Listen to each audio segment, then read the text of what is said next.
Welcome to the Occult Rejects. Tonight, we're getting into psychic perception, spirit communication, intuitive work, and the strange space where occult practice meets lived experience. Joining us is Raya Thorne, an international psychic, occultist, teacher, mentor, and creator whose work moves beyond surface level fortune telling and into the deeper mechanics of psychic awareness, energetic reading, ritual guidance, and spiritual development. Raya's work sits in that charged territory between intuition and discipline, where the psychic gift is not treated like a party trick, but as something that has to be trained, tested, grounded, and carried with responsibility. Before we get to her, we will introduce the other, rejects that are joining us tonight.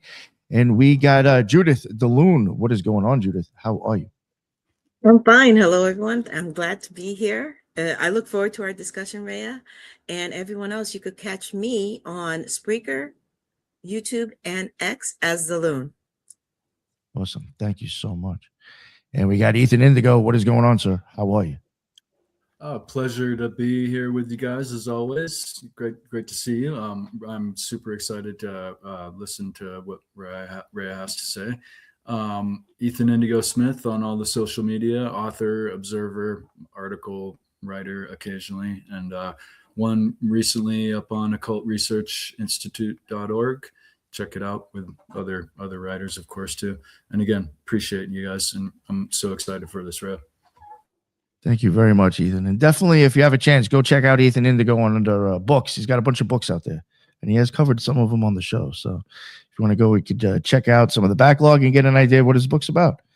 Thank you very much, Ethan. Always appreciate when you make it on the show. No, thank you. Thank you so much. And finally, Raya, finally got you here. I know there was a little confusion with the scheduling. I had to screw things up, and then I had asked you to come on months ago and then totally forgot to get back in touch with you. But we finally made it here.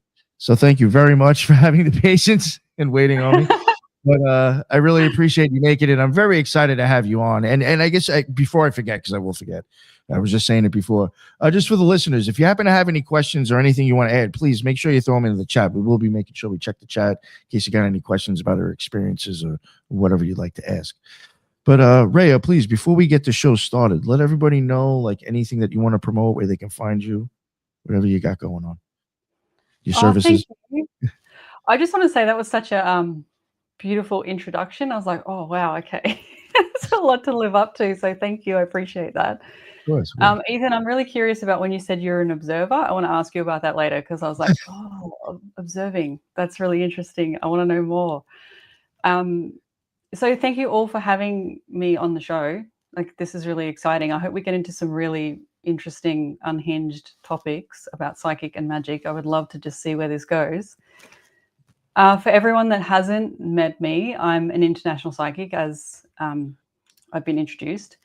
What I do isn't your typical psychic readings. I actually help you see yourself in a way that you haven't seen yourself before, and then give you practical, grounded information on how to move forward into your purpose and your gifts.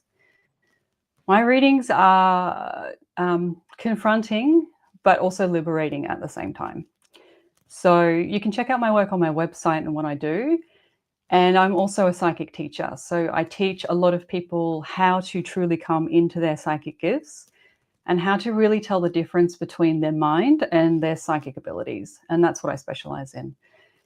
At the moment, I'm just about to launch an online self-paced video course that's coming out in about a couple of weeks, which is a project that I've been working on for about a couple of years now. And it's like the university of how to become psychic. It's very detailed, very in-depth. It's a big commitment because it teaches you how to see yourself so you can see others deeply. And I also teach an online group course twice a year that fills up really quick. I've just finished the first container and the second one's about to start in August. But if you're interested about my work, you can check out my YouTube channel, and on my website, like, you can see what students say about the courses that I offer and also my readings. Just check out Google reviews. I have a lot of reviews about the experiences people have. So that's what I do in a nutshell. And I'm a deep, deep lover of the occult and magic. So my magic abilities and the occult kind of go hand in hand with what I do. So I also work with a lot of occultists, witches, and spiritualists to help them come more into their spiritual gifts. I like it. That's it in a little nutshell. I love it. I love it. Judith, did you have anything you wanted to say? Not yet. Oh, okay. I thought I saw you unmute your mic. I was like, all right, she's got a question already. If you don't mind, it's only because I pretty much asked this to all the guests. When did this start for you? Like, I'm assuming probably you're not somebody who was like, oh, one day, like maybe came across a book and found it interesting. I'm guessing, just taking a guess, that maybe you started having experiences or realized maybe you were different or had certain things. Like, when did you find out that this was for you or you were into this? I don't want to go on a big ramble, so because I was on Ike's podcast and he asked me this as well. I think, I mean, it's that stereotypical thing of when I was little, I was having a lot of supernatural experiences. And then I became very interested in magic and the occult at the age of 11 when I got a book on the history of witchcraft from my mum. And I was just so excited about this. I was like, there's something in this that's for me. This is it. This explains things. This is going to like fix my life maybe. Because I was always a kid that felt really powerless. And then when I started to discover witches and magic, I was like, oh, they have power. They're in the mystical realm. Things are happening to them. And it explains what I'm experiencing. So from the age of 11, there's been this on-off relationship with magic until I finally, in my like mid-30s, early 30s, mid-30s, went, oh, okay, there's like, I need to commit to this because I'm having all these experiences. I know this stuff is real, but I was always very afraid to fully embrace it because I used to get bullied, and then like my parents would throw out all my witchcraft books, and I got a lot of shame around being psychic, being magical, and being interested in these things. But eventually I hit a space where I was like, no, this is who I am and I love this and this is what I want to commit to. And that's really where the journey started for me. And I wasn't going into psychic abilities, even though like I had psychic gifts on board, that I was like, oh, I'm psychic, but I'm not really sure about it. When I started to practice ceremonial magic religiously, like fully committed to it, that's when the psychic abilities started to appear. And it was with another magician that I was working with at the time. And he just said to me, hey, you know, you're really psychic. And I went, oh. And it's like someone had given me permission to explore it. And then I was like, okay, what is this? It's okay that I am like this. And then I just started exploring it more deeply. And I was practicing magic with a lot of magicians because I was just so obsessed with it. And I was in this community where I started reading for them for free. I'm like, oh, can I just practice something with you? And then it kind of just exploded. People started saying to me, oh, Raya, I really want to pay you for this. Can I pay you for a reading? Why aren't you charging for this? And then I was like, oh, okay, maybe I can start doing this a little bit on the side. And as soon as I started doing that, it just exploded. And I'm always trying to keep up with my business because it's like this thing that's happening that I'm chasing after. So that's it in a nutshell. I mean, there's a lot of interesting things that have happened. Like I've had some insane magical supernatural experiences, and that really kept me on the hook to continue to come back to, let's say, a magical and psychic life. And then when I actually fully stepped into it and wasn't afraid to say, hey, yeah, I'm a psychic and a witch and I do it professionally and this is my full-time job, that it's led me to where I am now. And I feel like I'm fully finally myself and in my purpose. And it's a wild ride and I love it. And I guess being able to talk to you guys about it, because I want to know about all of you, your own personal magical experiences and what you love. It's just such a joy. Like I woke up so excited this morning to talk to all of you. I was like, oh, yes, we get to do this. So that's kind of it in a nutshell. That's awesome. That's pretty cool that I get jealous when I hear people saying that they got into this stuff at such a young age. Because I waited for so late in my life. I'm like, God damn. But that is go ahead. I agree with you. Like I have these, like, why didn't I commit to this to the way that I am doing it now earlier as well? So I have the same, I feel the same way. I'm like, why wasn't I doing this earlier? Now, since you said that, actually, that's a question that sometimes I do as guests, but normally later on in the show. Have you noticed, or is it different from you? Like the way you looked at this when you first got into it to the way you look at it now, is it different? Yes. Has it changed? Like has your look at it changed over time and actually developed into something else? Maybe. Or there's so much energy in that question. I feel it come in as you ask me that. Absolutely. I didn't realize how dumb I was. I was so dumb. I love it. That's honest though. That's true. I've said that before. I'm like, man, I was so Oh. stupid when I started this stuff. So dumb. And like when I first started, I was practicing as a teenager and I really got into like working with demons and demonology, Goetia, and I fucked everything up. I made all the mistakes. I scared the shit out of myself so severely with what I was dealing with. And then now as as I've approached it as an adult, done a lot of work on myself, done a lot of research, working with professional practitioners, the relationship to what happened when I was younger to now I have a deeper understanding as to why those events happened as they did. And even Judith was talking about this earlier before we all came on live, like how she's revisited her incredible magical experiences and there's so many more beautiful, rich layers that she's now uncovering. So I feel like I can really relate to that experience because as you asked me that question, Nick, that's what I feel like. Oh, now that I look back at it, it shows me how layered our experience is, how there's always more information available, and how everything is always the opposite of what we think it is. That's my mantra. I tell a lot of my clients, everything is the opposite of what you think it is. And as I go deeper in it, what I've really learned is it's not the outward journey that matters, it's the inward journey that matters. Inwards, not outwards. It's not about the external.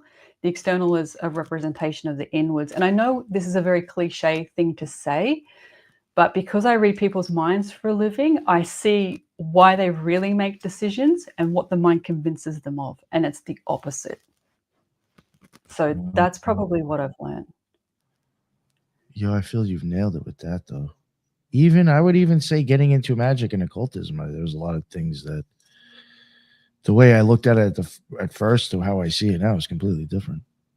You know, even with thinking certain things just because the way it looks, maybe the image doesn't necessarily mean it's bad.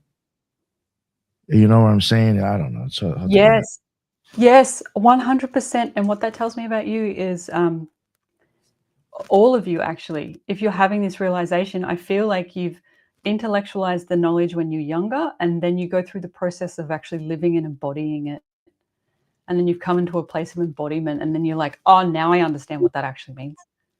Because you've felt it, you're feeling it. Yeah, for sure. Yeah, definitely. Even like some experiences have like brought me to, I guess, like looking at things differently. You know, and seeing it reminds me of something you said, Raya, that I wanted to ask about kind of our own minds getting in our way. And forgive me if I'm not using the correct terminology that you used, but you said something along the lines of how you want to provide your students with a way to make distinct the mind and the psychic phenomenon or psychic energy that one might tap into. And I find that's a really important concept, and attempting to be intuitive myself. Trying to cool down or quiet my mind somehow activates when I deactivate, I kind of activate these intuitive potentials. I don't know if that makes sense, if you want to just elaborate on that idea. Oh, I love that you're bringing this in, because I can already tell like you are a very intellectual person. Like you think a lot and you think deeply.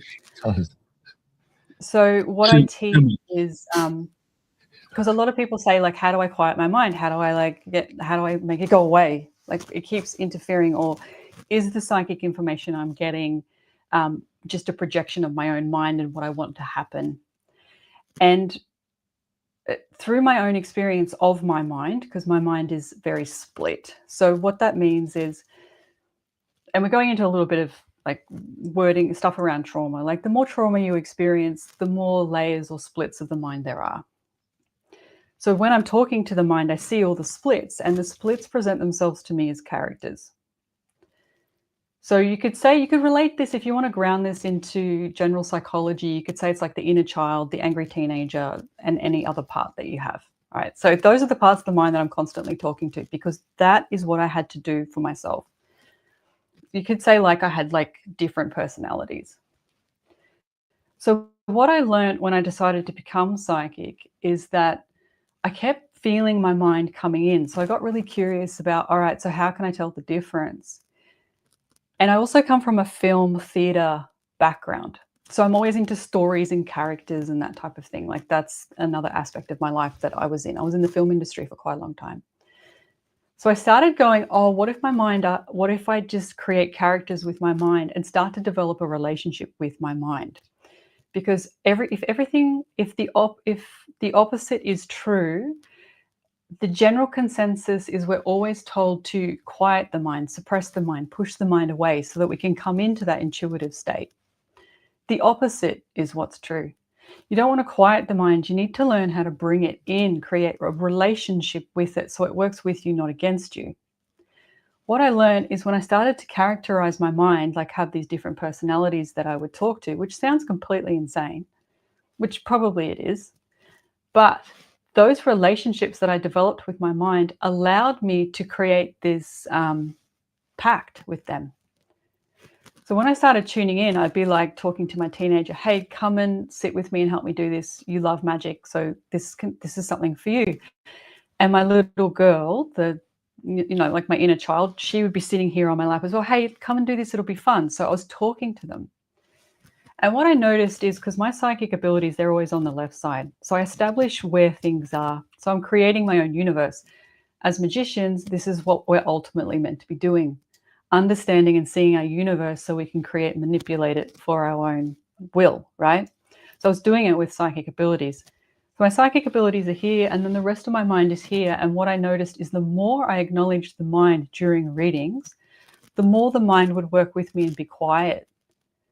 So if my mind's having a tantrum, going, oh my God, you're going to tell them something they don't like, they're going to hate you, I can talk to that part of the mind. The mind isn't projecting the information onto the psychic information that's coming through and trying to manipulate it.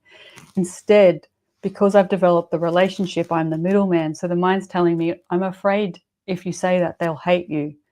And I can say to my mind, hey, it's okay. We're safe. I got this. We're going to deliver it in a really gentle, non-judgmental way. Okay, are you all right with that? So I'm having these conversations with my mind, and my mind will sit down and be like, oh, okay.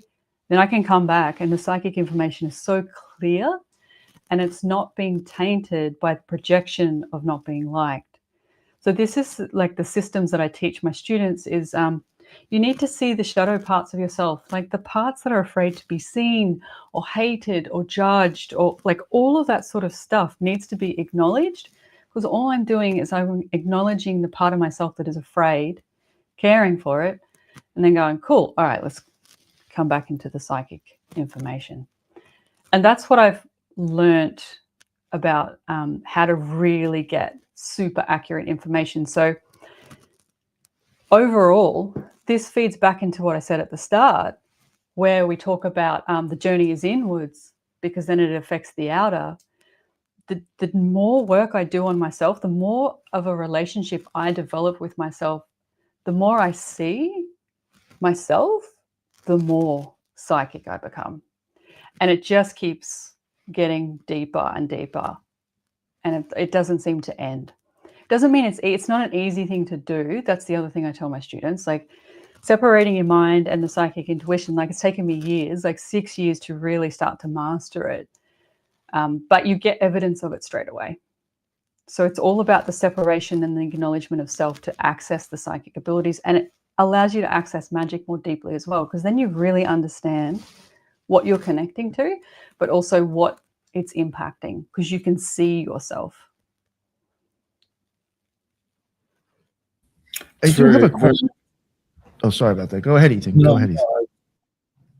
I was just going to say it's very interesting, and I think with the kind of the you don't sound off the mark at all. And in fact, I think psychologists kind of talk about how we get stuck where we've had a traumatic experience in that age of our development, right? And so instead Yep. of what I was kind of thinking, like, how do I tell that aspect of my mind, hey, be quiet, I'm doing something? You unfold it in a way like, okay, no problem, here we are, and that's much more fruitful. So thank you for sharing that. So Also on that note, though, what you describe is basically if you are going through any magical practices, that's partly what, not so elaborately, they're telling you to do. You have to find a medium between your ego and that inner child, and that's actually a beautiful way of doing it in my mind. And they just don't tell you that the part about your psychic abilities being upped after you do that. It's like that piece of the puzzle is not spoken about. yeah, I agree with you. I didn't realize that would be the result of this. That's why I put it at the forefront, like the most important thing I do. The most important thing I do isn't to further develop my psychic abilities because they're already there. It's like, how can I further do more work on myself? Like, what else do I need to see? What else do I need to feel? What else do I need to uncover? Because I just kept getting the evidence of it. And now I see it with my students as well. When they come in and they're working with me, it's almost immediate. I'm like, okay, let's sit in the space, and then I'll give them an exercise on how they can acknowledge their mind. And then they get the information, and I'm like, there you go, there's your evidence. So it's this beautiful relationship where you're rewarded instantly. So I think this is how the universe and magic itself is geared. Magic is tricking you to look deeper inside, and then you will be rewarded for that experience. And it's the same with psychic abilities. I did have some questions already. We got this one by Fred RC. Question: Dion Fortune famously said you cannot influence your environment until you detach from it. Any thoughts, experience on how this plays out in psychism? Wow, what an amazing question. Yeah, Yes. got that from- Such a good question. I love it. Yep, this is awesome. This is what I call creating separation. So before, when I was speaking about the mind and how it works and creating those relationships with it, a lot of the times our persona and our identity, or our persona itself, we're very identified with it. And what that means, it can be, if we're identified with something so intensely, we can't actually see it. So for an instance, I'll use myself as an example. What I didn't realize is that I was in a constant state of fear. Due to how I grew up and my experiences, I was always idling on some level of fear and anxiety, and at times terror, without even realizing it. Because for me to survive, my coping mechanism was to suppress fear. So then if I'm in a state that's dangerous, the suppression is so severe, I won't actually know that I'm in danger. When I started doing this work, one of the questions I started to observe was, when am I actually afraid? What this did was it allowed me to start to really observe the fear that I couldn't see. Because I started to question and observe, I then started to create separation. This is why I was curious about your observation, Ethan. Observation allows me to create separation from that fear, and therefore I'm no longer identified with it. I'm still experiencing it. I still know it's there, but instead of me being the fear is something that I'm observing. And I feel this technique of creating separation allows me to see the fear when it's activated, to know that it's actually there, to bring me into reality, but I now have new information because I'm not identified with it and I can see it, I can create separation from it, so I can change my reality.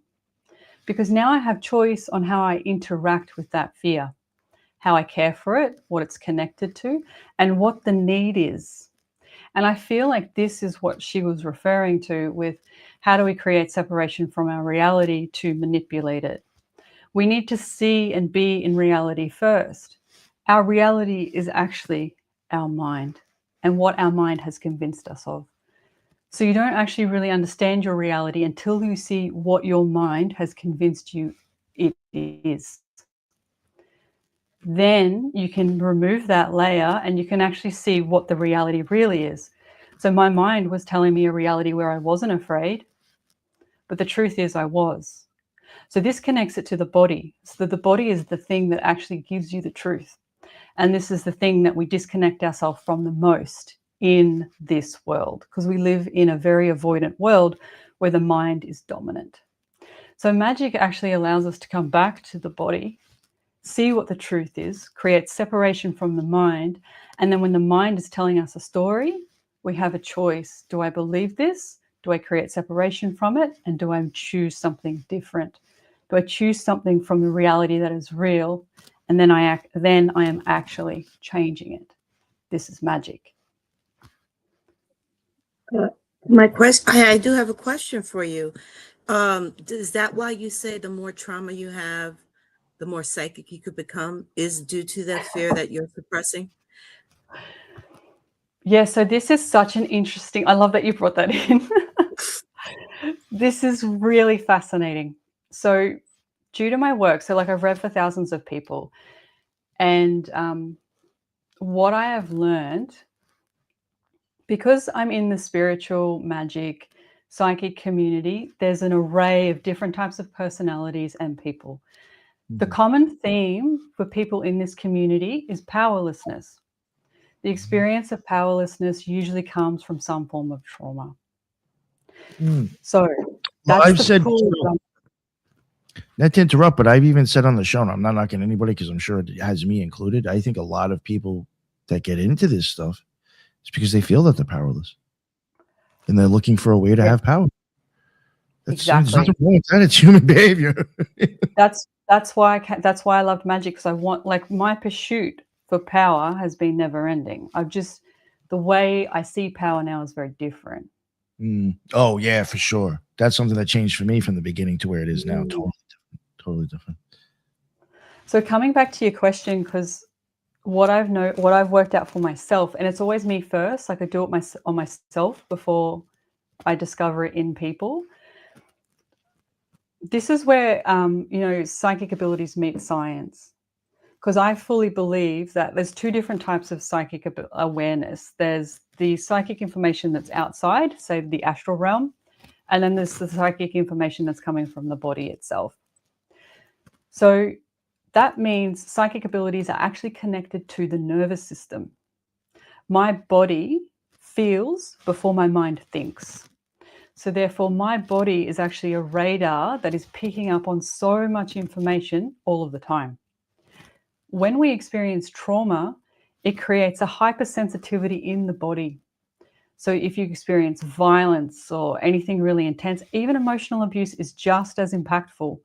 It means you're in a state of hypervigilance. You're trying to learn how to keep yourself safe with whatever abilities you have available. So when you're a kid, your abilities are, what can I sense? For me, I almost died when I was born. I was born premature and then I was put in an incubator. So I had almost no human contact for a long time.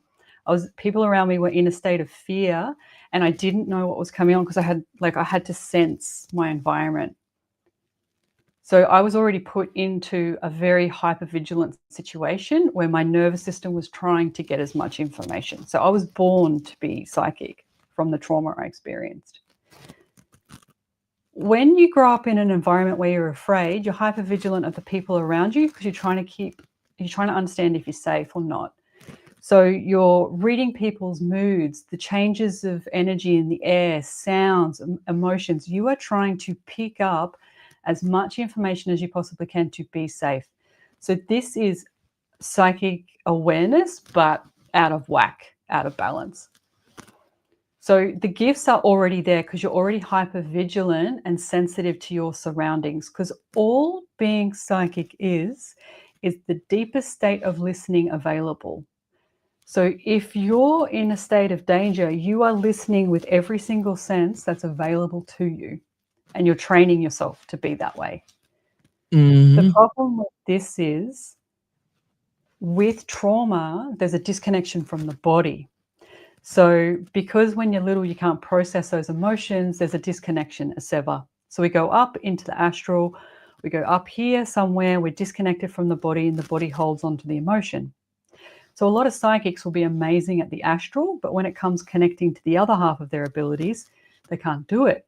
They can't connect into the body, which means the earth realm's missing, which means you can't ground what's happening in the astral. You can't pull it into the earth realm. So it just ends up being airy, fairy, half manifested information. So this is why just because you're psychic doesn't mean you can ground those abilities. What you have to do first is you really have to get a deep understanding of the trauma that you've experienced and what it's done to your mind, because the mind's in the middle. The mind stops you from coming into the body because it doesn't want you to experience those feelings that you couldn't process when you were little. So it's a double-edged sword, because if you want access to those incredible abilities and gifts in a grounded way, in a sustainable way, in a way that doesn't make you go into psychosis, you need to do the inner work on yourself and take responsibility for what's happened to you. And that's fucked up, because it's not your fault that it happened. It's a fucked experience, but what you will get in return is you will be able to get access to those gifts that have always been there. So it depends. The question is, if you're listening to this and you want to be more magical or more psychic, the real question is, how badly do you want it? How much do you want to see yourself? Like, how much are you willing to sit in the tension and the pain that you've experienced that you couldn't process when you were little? That's the deeper question with this. I would even say, I think, like, all right, as a magician, for me, I did a lot of shadow work.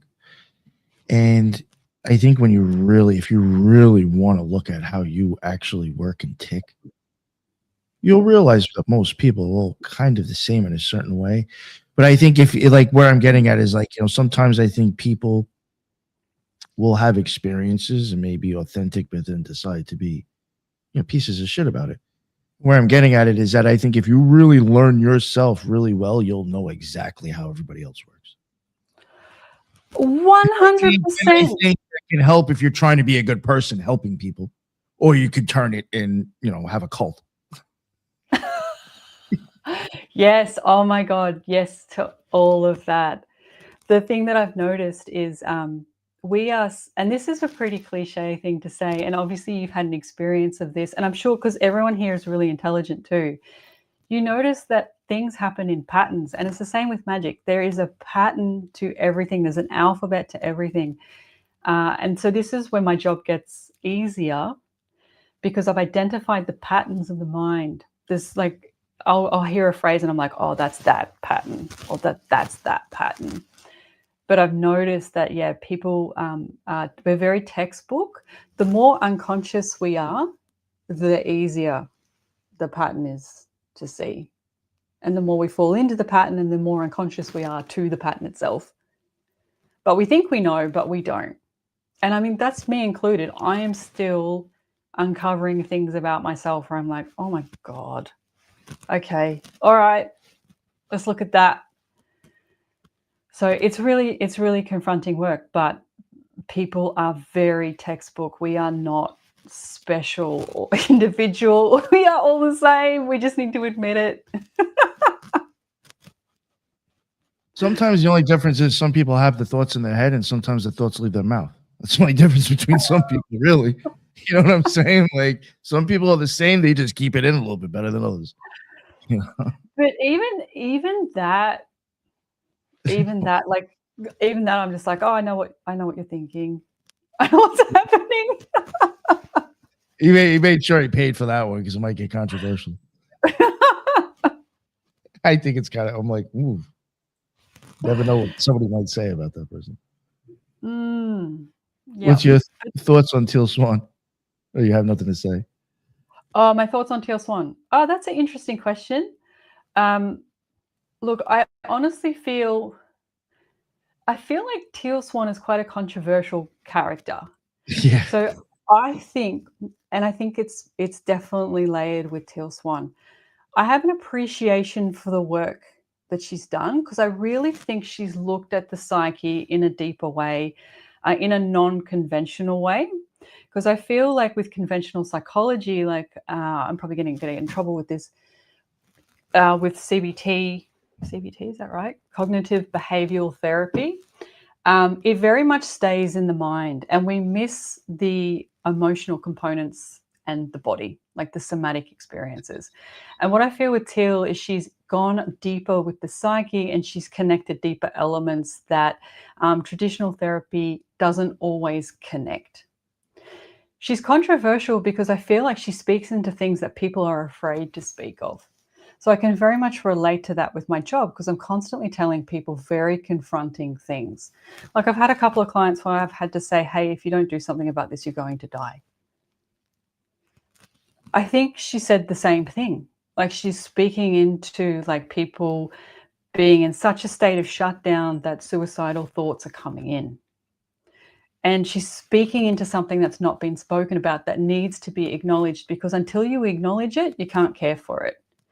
Our society is so avoidant of emotion, it's afraid to explore these very controversial themes. So I think it's important to talk about it because we don't want people to go down that pathway. We want to be able to care for it, but it has to be acknowledged first before you can do something about it, because the problem is it's dismissed. And when it's dismissed, that's when it manifests and it gets worse. That's why I'm like, you need to acknowledge the mind constantly. Otherwise, it's going to take over. It's going to get worse. Where I think Teal falls out, or where I think she's about out of balance, and I feel nervous saying this. I feel that the way that Teal has structured her community, she's at the very top. Now, one of the most beautiful gifts that I've ever been given is my best friend, Thelma, because we don't compete with each other. We care about each other deeply, and we're constantly lifting each other up and supporting each other's goals, purposes, life, like everything. And we also call each other out on our shit. Like she keeps me grounded, level-headed. She doesn't let me get my head get too big and think that I know everything just because I'm psychic. Like she's just an incredible person, and I have that, and I'm so grateful for it because it keeps me humble and grounded, and it keeps me curious, and I'm not thinking that I'm a guru. So with Teal, I think because she's at the top, because she's so incredibly intelligent, which she is, like she's done some incredible work, but she doesn't have that person that's with her that's on the same level. Because there's a sense of I'm the one that knows everything, I'm very smart, and I've had to do that because I have to keep myself safe, so I need to know more than everyone else. And this is a trauma response too. With the trauma she's experienced, that's it presenting itself. This is my personal opinion, by the way. Like, I'm sure other people have other opinions. So what I feel is lacking with her, what I think could help her grow further, is having someone that meets her on her level, that she doesn't think she knows more than, that she can listen to, that she can take feedback from. That's what I think is missing. And the reason I think that is because that's the thing that I have that has helped me grow so incredibly fast. Because someone is calling me out on my shit. I'm like, oh, okay, yeah. So that's my opinion of Teal Swan. And this, like, we're all human. We're all not perfect. We're all going to have flaws. It's when we put people on pedestals that it all falls down. So I think she's done some incredible work, but there's always room for improvement. I think that's well said. Thank you, Ray. What's your opinion? What do you guys think of her? I don't know probably enough to have an opinion, honestly, with her stuff. It's just from what I've heard, whenever I hear people bring up her name, just in my experience, it's normally not in a positive sense. Yep. Believe it or not. So that's all.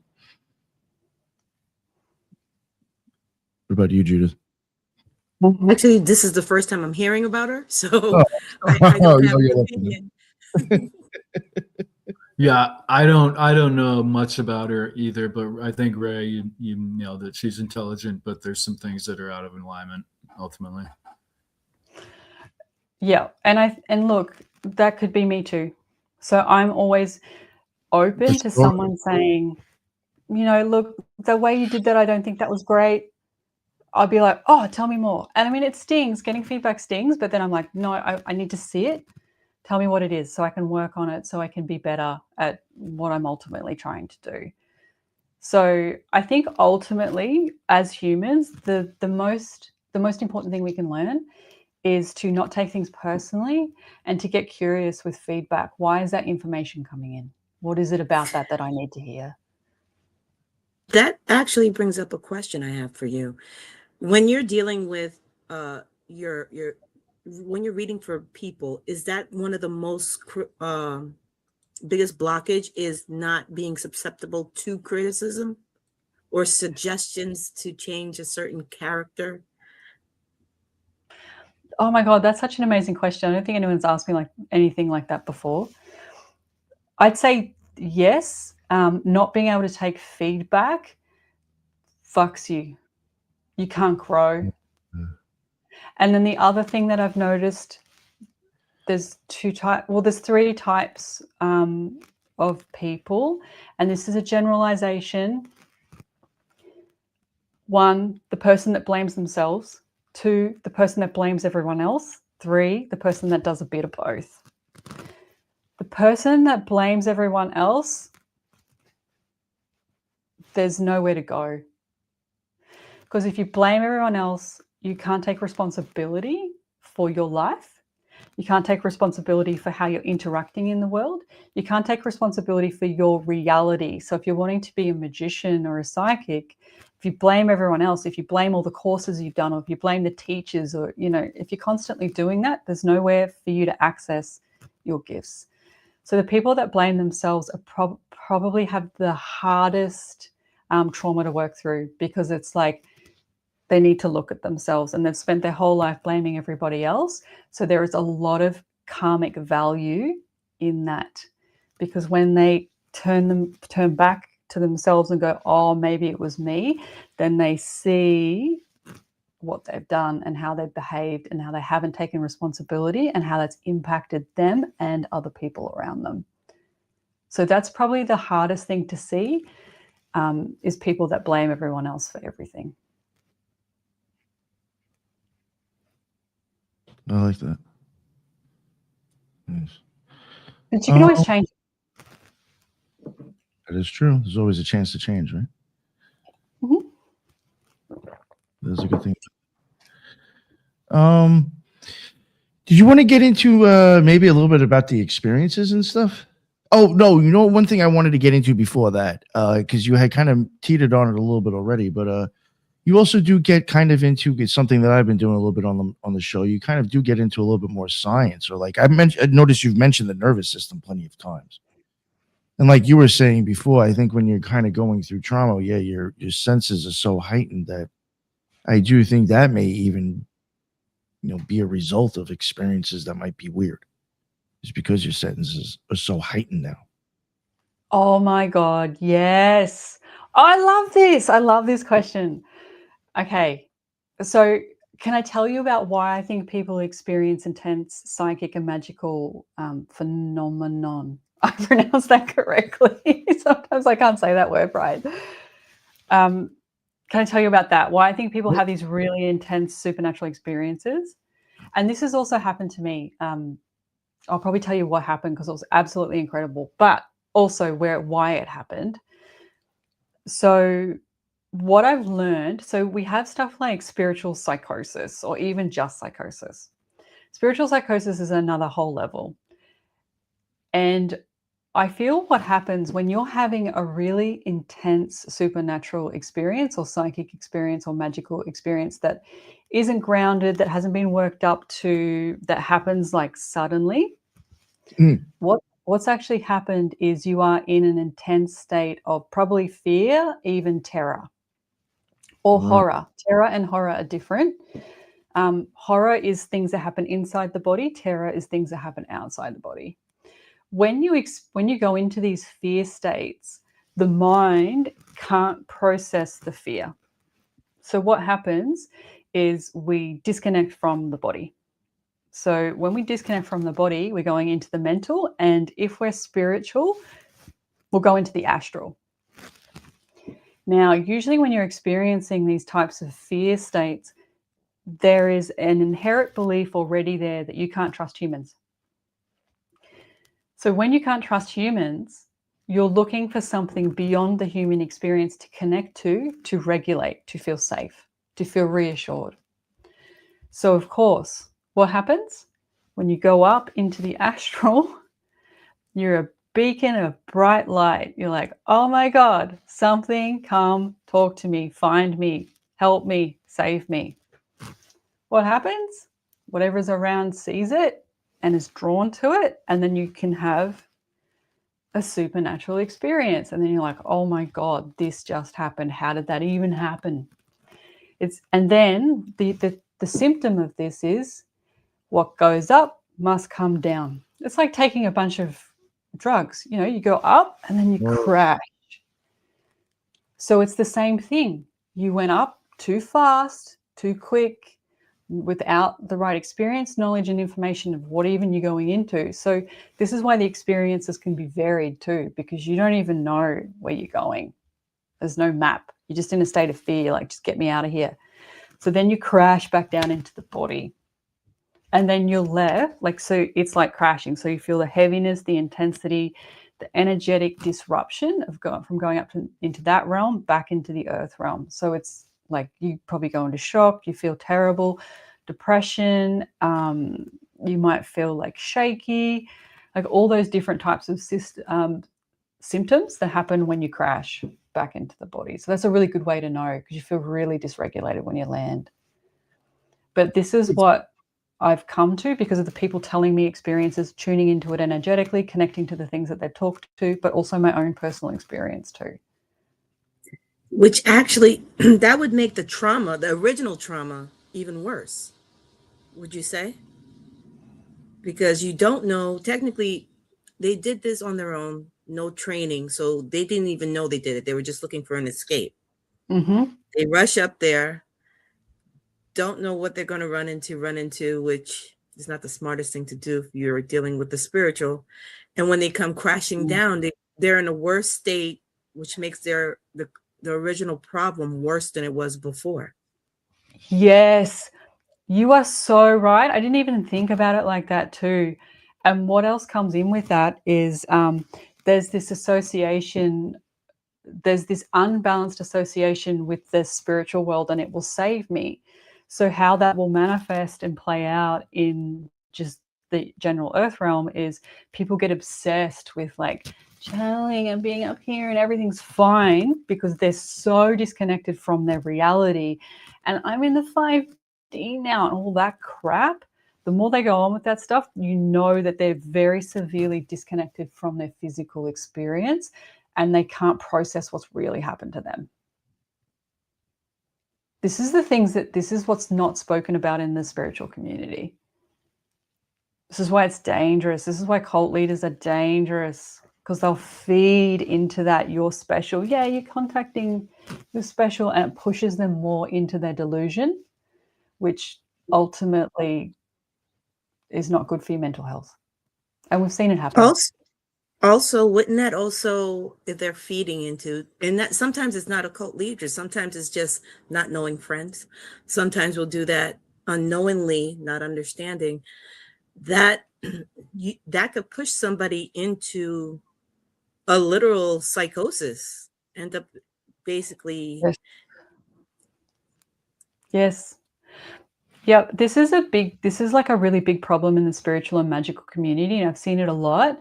It's like the wounded healer complex is where people are like, I can heal your trauma. I can take the entity away from you. I can like all that sort of stuff. But they have no real understanding of the nervous system. They're not trauma informed. They don't understand what they're getting into because they haven't done the work on themselves. And even I'm like, I'm not a healer. I'm not going to heal your trauma. I'm not going to take it away from you. Here are professionals that you can work with. But in this space, we have a lot of people that are making these claims that they can do all these things, and it's actually hurting the community. So this is, yeah, you go. No, I was going to ask. So, in your opinion, along along with teaching the spiritual work, it would behoove us or anybody who teaches magic to include the nervous system, the bodily functions, what to look out for within your physical body, not just the spirit, what you might feel spiritually or think you feel spiritually. Oh my God, Judith, I love that you're bringing this in. I love it. This is how I approach it. So I'm very educated in it, but I'm not a professional, so I bring a professional in. So the professional I bring in is Thelma, who's my business partner and my closest friend, because she's trained in holistic counseling and that type of work. So even in my course, the online group training, she's in the Facebook group. She actually comes in one of the sessions and she lets people express what's happening in their body and what's happening with their emotions and how to deal with it. And she's available to care for those needs when they come in. So it means that I can stay in my own lane. I can purely I just want to focus on intuition, psychic development, and magic. That's my gift. So I'm not trying to go into the other lane and go, I'm a therapist too. Instead, I'm like, I'm going to bring a resource in for you. So if that's coming up for you, here's where you can go. Because she's the one that taught me about the nervous system. She's the one that helped me ground what was happening to me psychically and spiritually. She brought that in for me and gave me that understanding and then helped me embody it through my own experiences. So I just bring in professional people that can do it. And I think this is something else that's lacking in the community. Like we have such incredibly talented people around us that we go into this, I need to be the expert of everything. I need to do every single course. No, find out what your purpose is. What do you love? What's your gift? Focus on that. And then find someone else that's incredible at that and bring them in. Build the community. That's what I feel about. That's what I've done. And the benefits of it are incredible because I'm not competing with anyone. I'm like, who can I work with that loves the thing that they do? And let's do it together because it's fun. Let's do it that way. That's what I think. What do you reckon?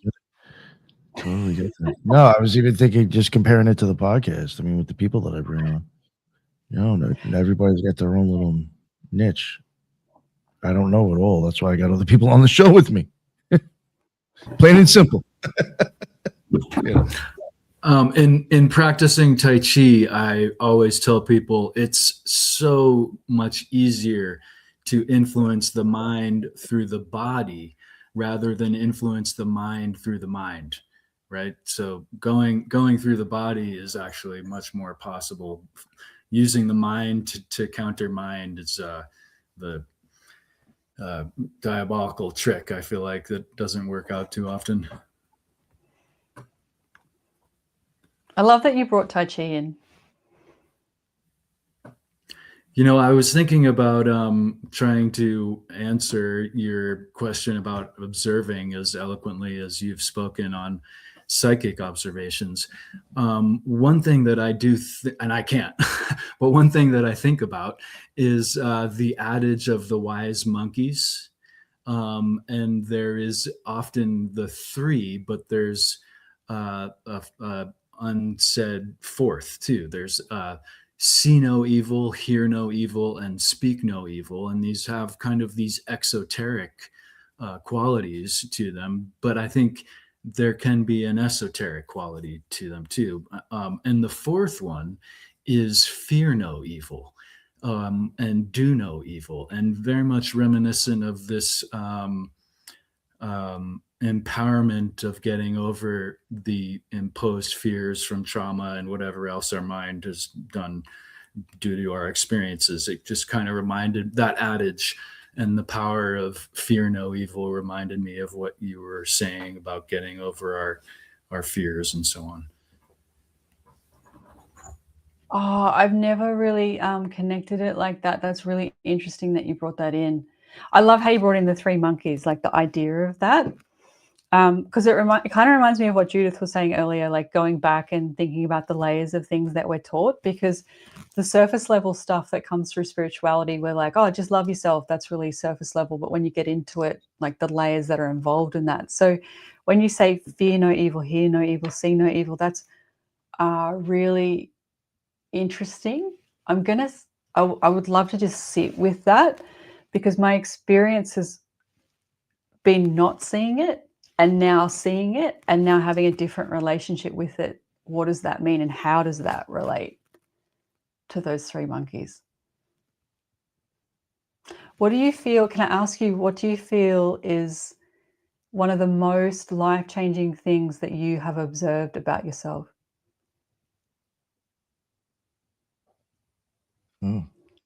Not just a little question, just a little tiny question. Repeat the question again. What's one of the most life-changing observations that you've made about yourself, whether it's good or bad? That's a stop you in your tracks question, isn't it? It is a big question, because when I think about it, it's like, oh, what would mine be? You know, maybe on a positive note, some people might say that I'm disciplined, but I think merely that I'm steady. So I think steadiness is something that I often embody, that I realize is maybe not as common as I kind of practice it. That's actually a really awesome gift, I feel. Because steady, when you say steady, it makes me think of consistency. Like this constant gentle moving forward, which I think is like what a lot of people are striving for, that consistency in growth. It's nice. Yeah. Well, we're gonna ask, Raya. You wanted to ask a question? I was going to say, what do you got, Judith? Okay. Me, that's a loaded question for me. What was the question again? So I know it, because obviously I'm next. So let's say it one more time. What's something that what's the most profound thing you've observed about yourself that's changed the way you see yourself? Oh, fuck. All right, I'll have to think about Is it too much of a question? No. Well, just I don't know. Just because of my life, yeah. It's you have to put it into words is to actually commit to it in such a way that sometimes, even though you know it, it's hard to. But I would say on my aspect is giving too much. Oh, I'm at that age where I'm realizing I've spread myself too thin, and I started to retract back and saying, okay, I need to prioritize and know the word no. I get goosebumps when you say that, because that tells me that you are coming into a space of learning how to nurture and care for yourself. Yeah, everyone, well, oldest of kids, and all you do is give. And although I don't have any children, I have that automatic mothering reflex. But just because you have that mothering reflex doesn't mean you do for everybody. So the last couple of years, a lot of people have heard that word from me, and they've been shocked. I love that. That's huge. It's big. That's a big thing to realize. Beautiful. Love it. What you got, Nick? I feel like you're gonna be like, "There's something's wrong with this dude." Give me the question one more time. I just want to make sure the answer I have in my head even fits, because it's so far. What do you feel? I'm so curious about some of your experiences. What do you feel is something that you've observed about yourself that's changed your life? Well, all right, observed about myself. I was gonna say, and I think this kind of answers that, but just like in a different angle, maybe. There was times when I eventually had certain, I guess, magical experiences that had changed the whole way I even looked at my existence or this reality. And I had to completely, basically define what this is and who I am. And I think even at that time is when I even finally found out what my will even was. So, so like it was like that kind of like all happened at once. Like I just had an experience that put me in it, shifted my whole world. And for some reason, I feel like I knew what I'm supposed to do now too, I guess. Wow, that's amazing. It's beautiful. But like the thing was, is like I had to look at myself completely different now. So I mean, I guess that whole experience, because the way I view everything now, I'm just viewing myself completely different in the reality and what's going on. Very cool. I want to ask more, but I don't know if you want to share. No, that's fine. No. I've gone into this stuff plenty of times on the show in the past. Not recently too much, but yeah. So what happened? I don't know what else to ask. All right. It's happened to me 4 times. And the reason I could say like it's been 4 times is because when I've had this experience, it's literally been like the same. Unfortunately, Ethan's probably heard this 10 times, but it's been the same visual experience that I'll have with my eyes closed meditating until I have the experience. It is always like clockwork. And it normally will start off where like I'm like kind of in a deep meditation. And I don't know if this is just because it worked out the way it did because of how I used to practice a lot in the past. But when I used to meditation, I had like a certain kind of set of things that I would do. I would kind of like visualize. I'm sure a lot of people know this, where you visualize the light coming in and going down, kind of grounding yourself, this and that. Then I'd focus on chakras and try to, The Wheels of Time by Judith McCarthy. I could be wrong, her name. I used one of her like kind of like meditations to kind of align your chakras. I thought it worked pretty cool for me. So I would do like certain things, breath work.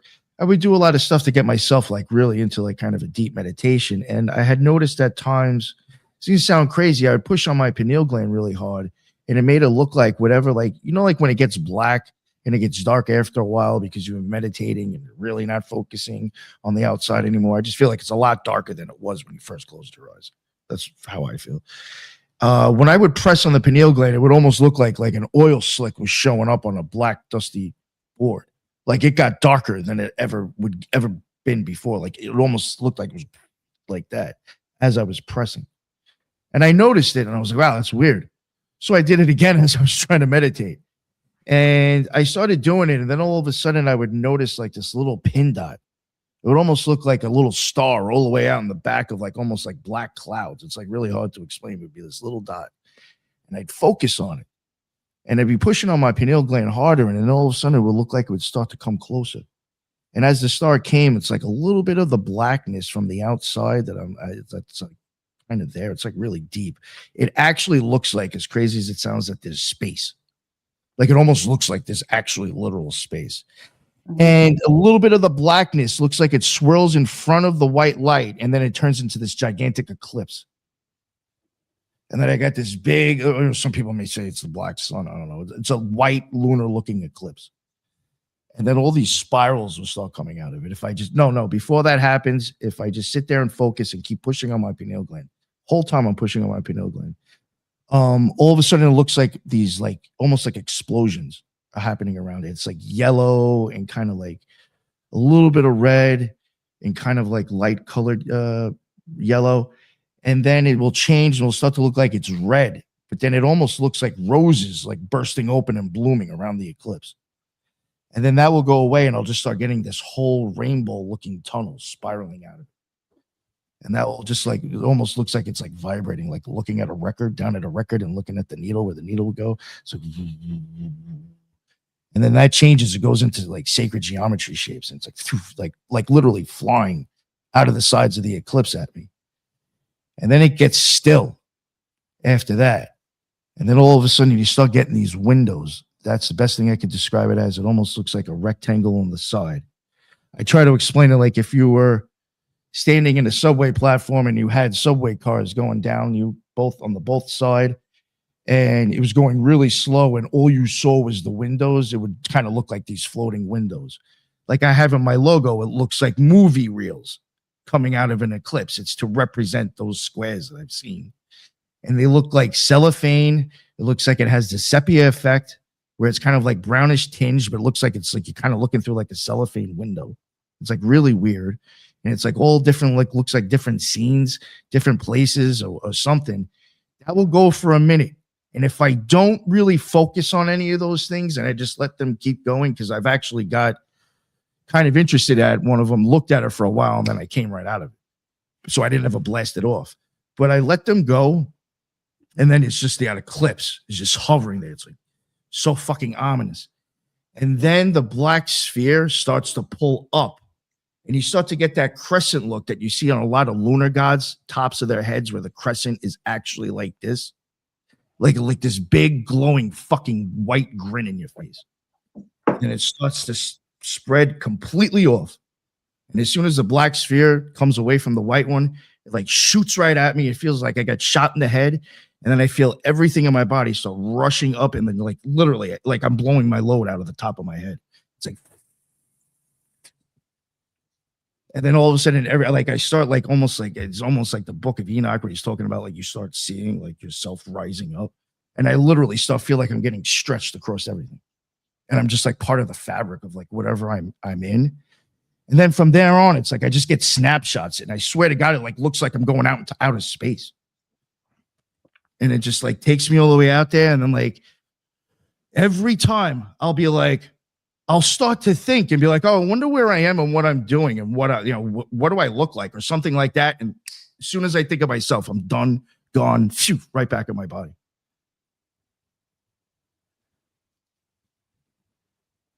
And that was a long, intense story, but yeah. Not at all. It was fascinating. When you're telling me that, it feels like you're experiencing, I don't know, it feels like there's an element of experiencing time and then also the creator. Like the eclipse is the creation. And even as you're saying, like it's smiling at you, that I was like, holy shit, because the universe is always making fun of me all the time. Anytime I talk to guides, any spirits, they always make fun of me. And they're always having this sarcastic joke and laughing at me. And even like I've had conversations with like Lucifer, and he laughs at me every time. He's like, oh, you're looking a bit shit today. Ha ha ha. And I'm like, what? Like they're always laughing at me all the time.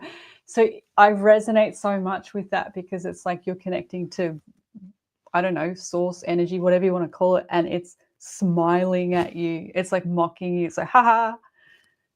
And then the craziest thing though that I want to make sure I add, and I've said it too. I'm sure Ethan has heard this. I don't know if I've ever said this to Judith, but every time that happens and I open up my eyes, this is going to sound crazy, but it's like I start getting this flow of information in my head and I start knowing things that I didn't know prior.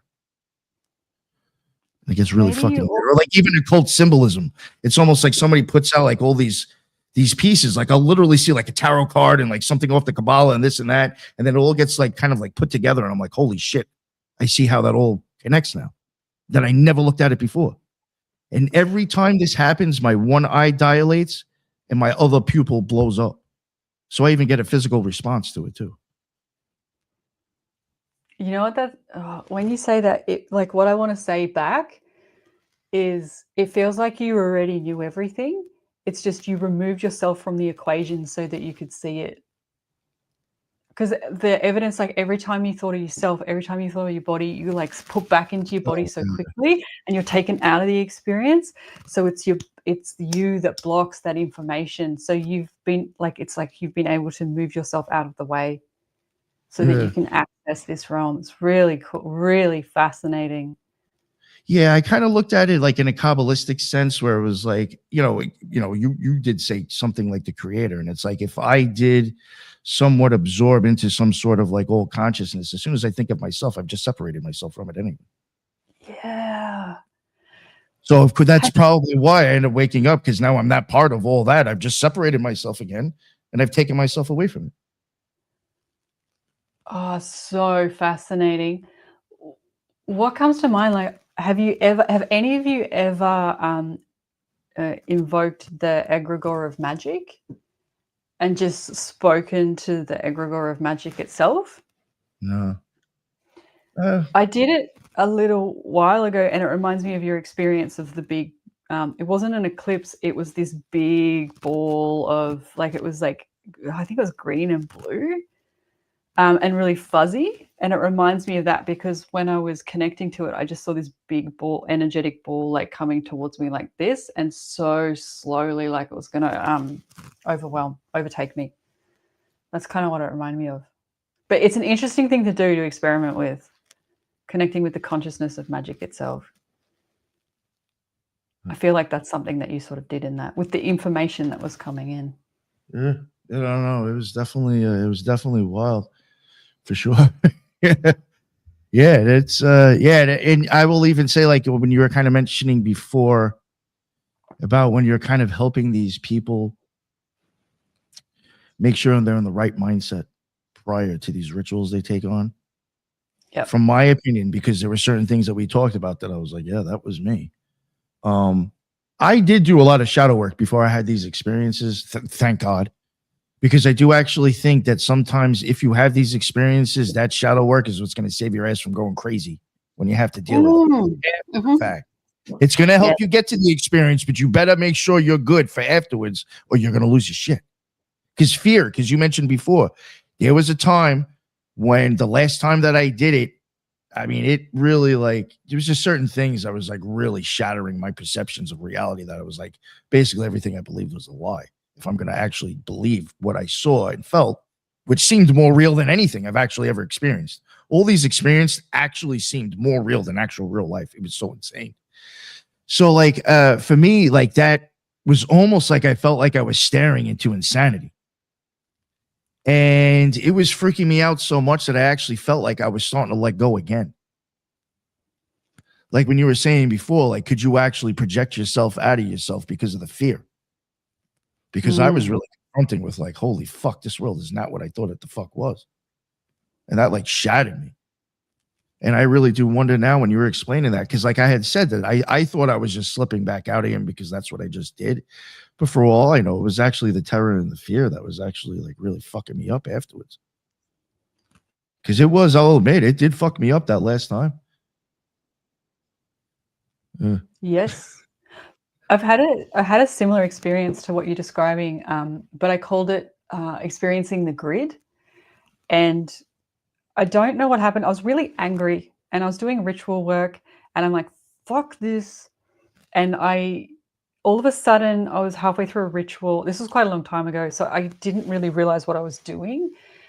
And I went into this astral space where the visual that comes to mind is always, the episode of The Simpsons where he experiences space, but it's on a grid. It's the mathematical grid. And it's physics and stuff like that. I can't kind of remember the exact episode. Like a green checkerboard with a vortex in the middle eventually. That's it. That one. Yeah. So I had this experience where I came out of my body and all of a sudden I was in this grid realm. And it felt like really cold, very matter of fact, emotionless, but also very interactive. And when I went into this space and I was interacting with it, what I noticed is I could access any type of information I wanted. I just had to think about it and then use the grid. The grid would bring it up and put it in front of me. And then when I came out of this state, it did something to my mind where I was just it took me a month to get over it. I'm like, I don't understand what I've experienced. And it feels very unsettling because I've just got into this other realm where I can access any type of information I want. And it's showing me a mathematical grid. I'm like, and it's emotionless, but it's responsive. And I'm like, oh, I'm not in a humanistic realm. I'm somewhere else and I don't know where I am, but it exists. And then coming back to this reality, this earth realm, and then going, oh, it's done something to my brain. It's changed the perception that I have. So I can relate to that when you're having those experiences. It does something to our psyche because it's breaking the fantasy that our mind has convinced us of that we exist in. It's presenting a new reality. And this is like coming back to how the mind works. A lot of the times the mind is constantly trying to understand and decipher what we're experiencing, and it's not letting us just experience it. Like it's not letting us feel the feeling. Rather, it's just creating a story because it needs to work it out. And I feel that's what happens a lot of the times when we're moving into these non-humanistic realities that we haven't been conditioned to. It breaks a part of our psyche as to what the brain believes is real. And then we're left with, okay, what now then? What does my brain allow me to believe now? And I think with a lot of like all of you, this is what I've also learned. I grew up believing that anything is possible. Like I was really into comics and those magazines that you could buy where a baby bat that's a half human was found in a cave, and, you know, like that. I loved those magazines and was into Egyptology and pyramids and aliens.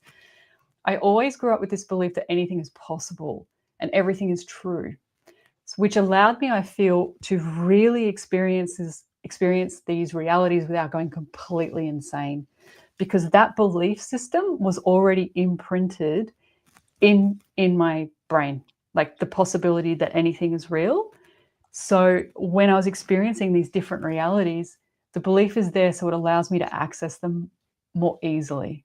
My brain isn't coming in and sabotaging it and going, this isn't possible. This isn't real. What are you doing? You're insane. It's like, oh, this is a possibility. Okay, what's happening here? So I think that's also why I'm gifted in working with the astral and spirits and other realms. I have that access already. And I think the other layer to it, because I was born and then I was put in a box, I was already between worlds, because people were like, she's going to die, she's going to live. So I was in this liminal space already. It's like I was inserted in between the realms. So it gave me this access that I've cultivated. I have a question. I have a question along those lines, because Awesome. there are some people who come from that experience, because people do share those experiences. So some people come from that experience and they're very upset, they're pissed off, or due to fear, or they're blissful. And do you think it's because either there are a certain amount of people that try to take that knowledge which they just experienced and try to fit it into the reality they had prior to the experience? And because of that, they may go a little bit insane because it can't fit. Not with our line of logic. What comes up for me when you say that is such an interesting question. I love how curious your mind is too. Like you get so curious about things. It's beautiful. I would say there's two components to this, and this is looking at the shadow. So I would say if they are angry, it means that they have invested in a belief system that no longer serves them. And now, because they've experienced something outside of that belief system, they need to change. And that makes them angry, because what they believe is no longer true, and they cannot believe in that anymore because it's been disproven. They can't unsee the reality in which they've experienced. Now I have to fucking change. I'm angry, which means I have to take responsibility, because anger is the first emotion that you feel before you feel sad, depressed, lonely. It's the tip of the iceberg. If they're happy, it tells me, now this is a generalization, but if you're looking at it from the shadow, if they're happy, it tells me that what they've experienced in the earth realm has not been pleasant, because they've now had an experience of where they can escape into something else. I can be free. That's why I think they're happy. So I think it is in the shadow if the experiences are in the extreme. So if they are extremely blissed out, like, it means that the opposite is true. they're actually in a state where they've so severely been able to disconnect from the depression and sadness that their body has been holding on to. And then if they're extremely angry, it means they've disconnected from what is true, and now they've been forced to see the truth. So that's what I feel with those two emotions. What do you think about that? I was about to say thank you because I didn't think of it that way. It's like they did the medium, that medium ground has not been found. Either which way, they're not grounded. Yes. Yep. They're not grounded, and they're in a very ungrounded state. So it means the opposite is true. There's another emotion that they're trying to escape from or not feel. I wonder if you might share a little bit of your process when you go about doing a reading, if you have a process, or if you just kind of relax. And obviously we can't know everything you know, but how do you go about doing a reading? Oh, I love this question. You guys have great, amazing questions. I just want to say that, like, you just bring in the jam. Thanks. We try. I'm happy to share my process. Absolutely. It's what I teach as well, because I de-engineered my own process of how I read so I could teach students to do it. There's 4 components to it. So the first component would be the system of self-care. So this is the most important part, because I need to really make sure I'm healthy, mentally sound, stable, physically fit to be able to read as accurately as I do, because it's the foundation. If I'm not in a good state, I can't read. So that's the first process, really taking care of myself. The second process is like setting up for the reading itself. So what I've learned is I've come to a deep understanding of what makes me more psychic and what doesn't make me psychic. So I've created a process where I go through a system that helps me to be in a psychic state. So I've become the master at changing my state. And what this means is, because I'm reading full-time, like this is my full-time job, and I'm reading person after person, I can't wake up angry in the morning and then go do a bunch of readings. So I have to have a system I have to have a system where I'm changing my state so I can come into a very relaxed, grounded, neutral state of being, which means I need to acknowledge my mind, which is mental, and my physical needs, and bring them into, say, a state of harmony and acknowledgement.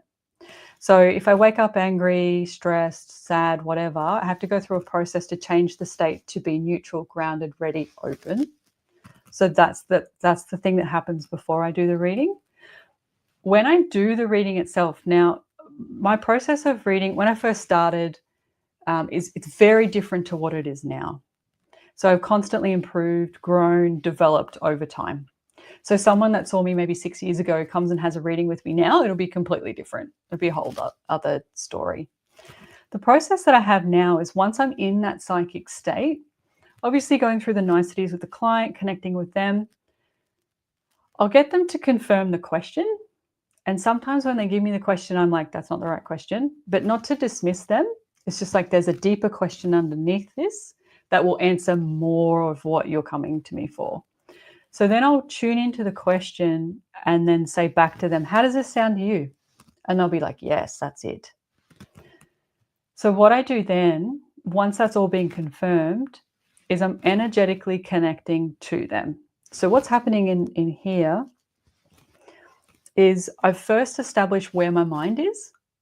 So it's all here, and the little girl, because my little girl wants to rescue everyone, wants everyone to like her, and wants to be friends with everyone.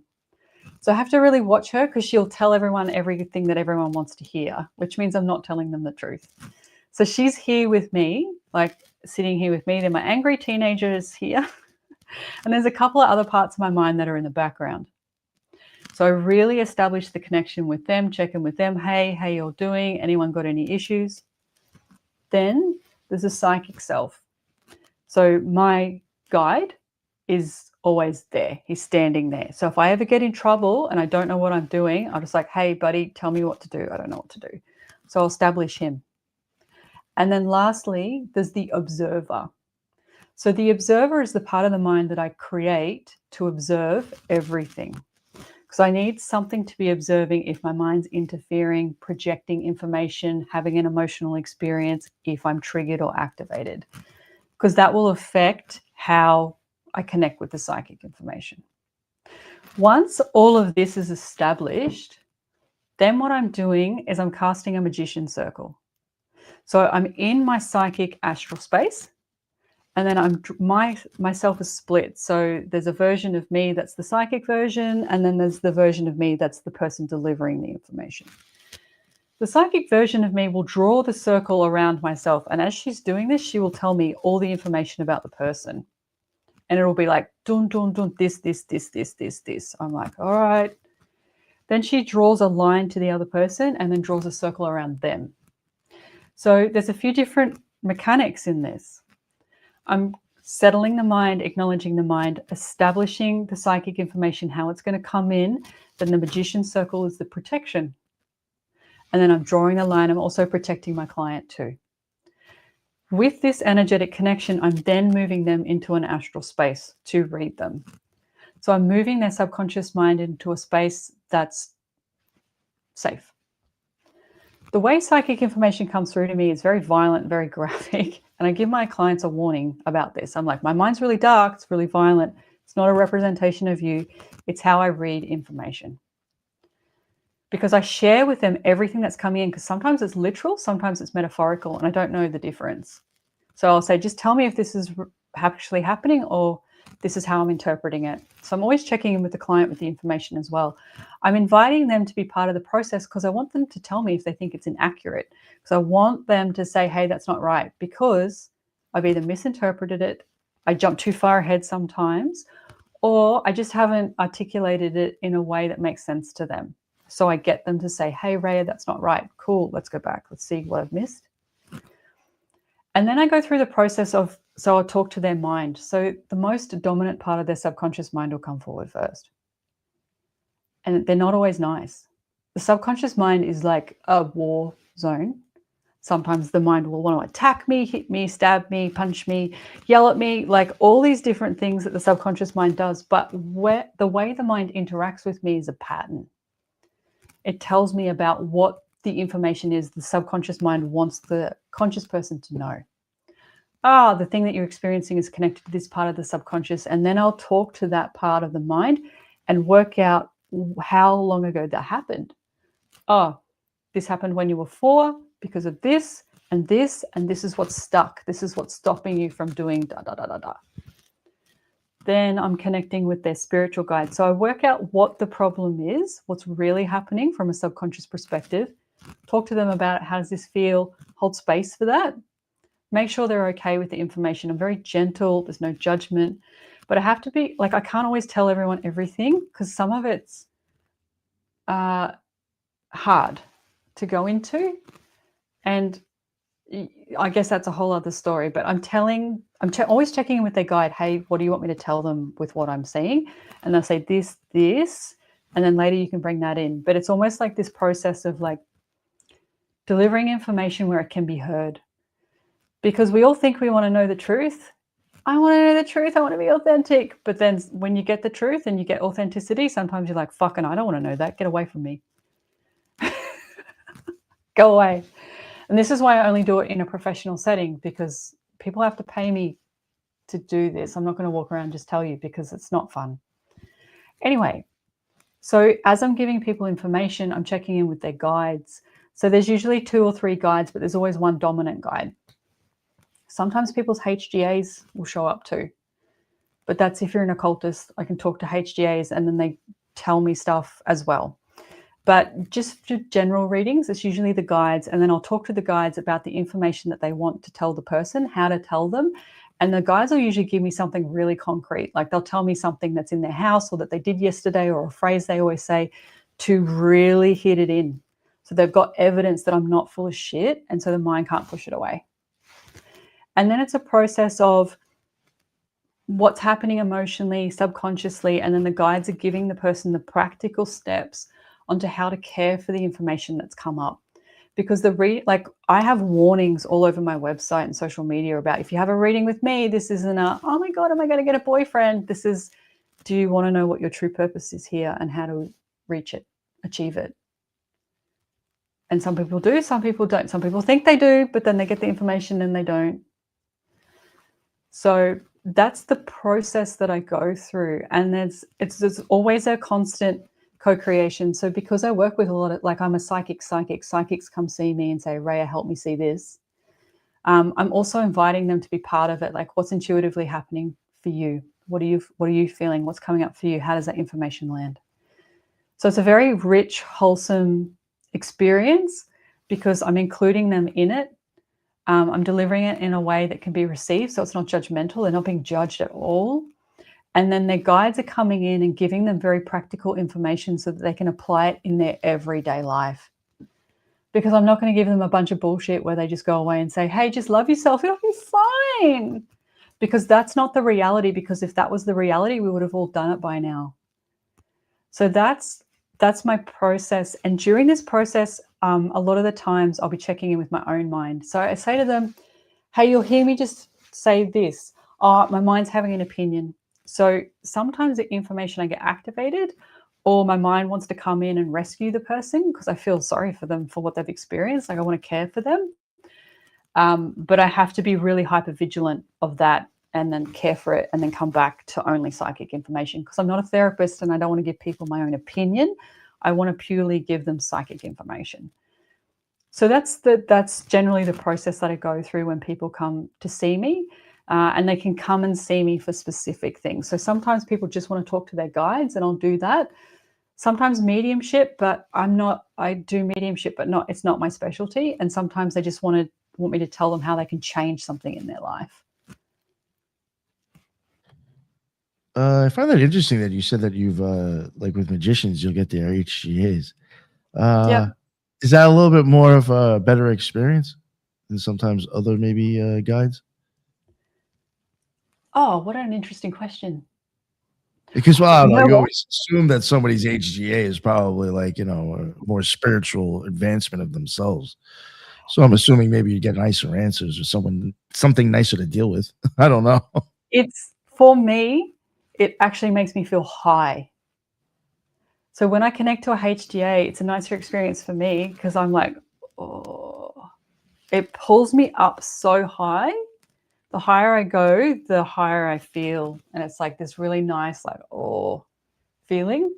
So I actually like connecting to HGAs. That's when I know it's a HGA, because the guides are very funny characters, but it's on the same kind of playing field. But with the HGAs, it's this whole other state of consciousness, and it's like being high on drugs. Nice. All right. Get a free one then. Free one without the consequences, yeah. Yeah, right. That's true. Yeah. That is really nice. Nice. I just assumed that would probably be different experience than a guide. I don't know. I just took a guess. The answers are similar, but the feeling is different. They're always wanting people to come into their higher selves, like be the best version of themselves. So it's still geared in the same direction, but it is more of a spiritual experience, I'd say, in comparison. Nice. Judith or Ethan, did you have anything you wanted to ask or say or anything? No? No, that was all very eloquent and beautiful. Appreciate that. Oh yeah. Oh, you're so welcome. Thanks for asking. Yeah. I don't know. Unless there's anything else you want to add, or maybe if you got any questions for us, maybe we could wrap it up now. But it's up to you. I mean, I'm just right now. I'm out of questions. I can't think of really anything else to ask you.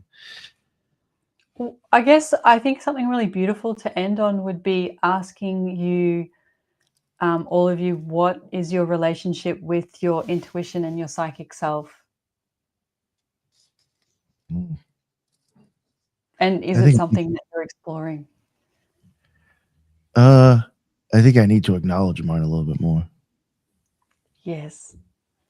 For sure. Like, there's definitely times where, like, I get the spidey sense and I want to tell myself it's going to be different, or this is going to work out in a different way, and it just doesn't. And it's like, I knew this from the beginning.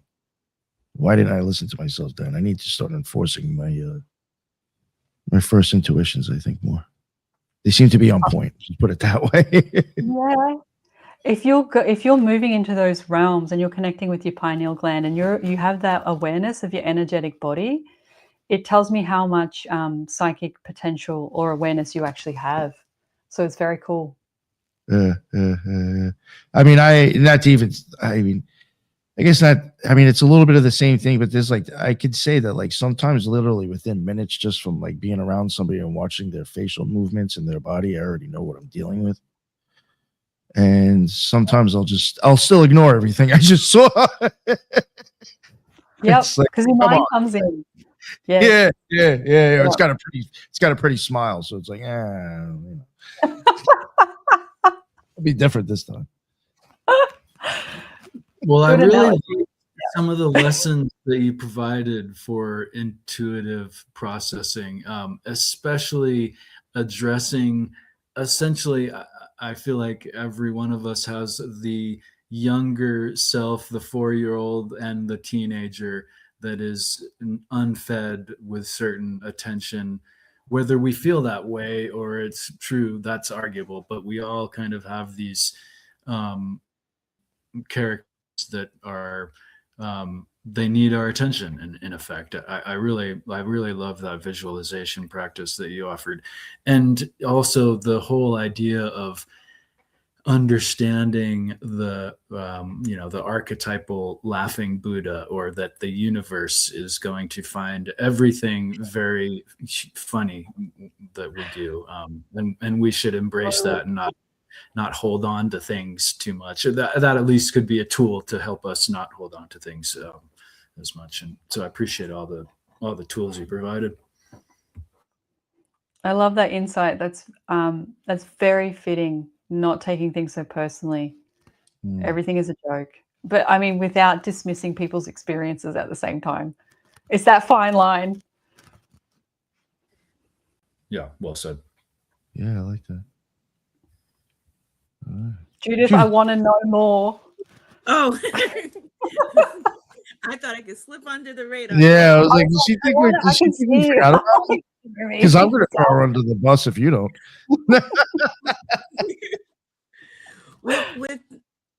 For me, it's using a little bit more discernment when sharing, because for a very long time there, if I saw, I said, and that just because you see doesn't mean you have to say sometimes. Sometimes you just have to leave it alone. Yes. Oh, God, I learned that the hard way, but yes, so true. Very wise. Good stuff, Loon. Well, Raya, thank you very much. This was even better than I could have ever expected. Had a great time. It was a lot of fun. I thought it was a great conversation. I thoroughly enjoyed it. And definitely could have you back on in the future. I would have liked to have probably maybe gotten into a little bit more about the nervous system stuff. I think that would have been really cool, but I didn't want to bring that up now and then go on for another half hour. So we could always have you back on. So, I totally love that. And definitely. Thank you, all of you, for being so curious and bringing such beautiful questions. It was so refreshing to be asked questions like this. And it's really a testament to you, like your curiosity and your mind and how you're getting curious about the universe and yourself. So thank you so much. It's been so beautiful connecting with all of you. Thank you. No, it was a blast. Thank you for your insights. Yeah, and thank you for the questions and everybody in the chat. That's what's up. Thank you very much. That's why we go live, and hopefully, if we ever get you on in the future again, we'll take questions again. Again, Raya, I appreciate it. The Loon, Ethan, had a great time. It's a great show, and that's the end of another Occult Rejects. And until the next one, everybody be well. Later.